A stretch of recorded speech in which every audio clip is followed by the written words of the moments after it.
What is going on, guys? Welcome back to another Full Sender Club YouTube video today. Today I'm going to be showing you guys how to install a 2-inch lift on a 2020 Honda Foreman 520. This applies to also the Honda Rancher 420 as well. As long as it's got a straight axle, it pretty much is the same thing.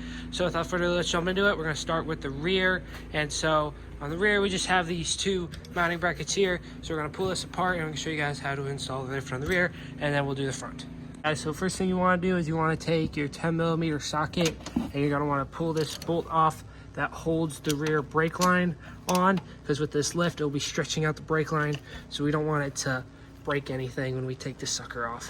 So now we got the 10mm bolt out, so now you want to pull this brake line down a little bit just to give it a little more slack for when you pull the shock off the rear end. So the next thing that you're going to want to do is you want to take a jack, stick it up under here, jack it up a little bit, and then put a block underneath the chassis, and then just enough to take the tension off of the shock. And then you want to do is you take your 17mm socket or wrench, and your other 17mm wrench or socket on the other side. And you just want to pull that off. Next thing you're going to want to do is you're going to need to grab your two brackets here. Now you got to put one on the one side, just like that. Make sure it's facing this way. And the other one, you take it this way and push it in like that.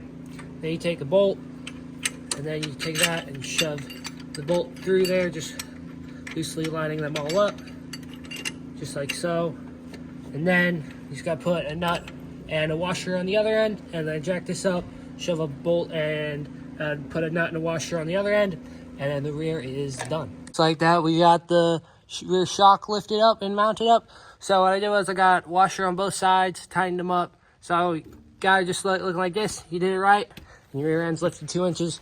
Now we're moving on to the front. And all you gotta do on the front is you just gotta take the bolt off the top on this side and on the other side, and then you can put the bracket on. Okay, now that we got the two bolts out of the shocks, now we can take the bracket and mount that sucker up in there. So it literally just goes in just like that underneath there, and then with these two mounting plates like that, and then like that pretty much. So we're gonna toss it in there and show you guys the finished product. Alrighty, so just finishing up mounting up the front lift. So that's what it looks like. You just got the two bolts ran through there, washer on the one side and the nuts on the other. Right there, pretty simple. Same thing on the other side, pretty much. And one thing that I would recommend you guys do the lift before you get the snorkel, because it is a pain in the butt to put the lift here to tighten up these bolts with this line. Anyways, it's very much a pain in the butt. So I'd recommend get your lift first and then get your snorkel, but if it's already in, well, there's not much you can do about it. So if you guys enjoyed today's video, please like, subscribe, and comment on the video, see what else we should do to it.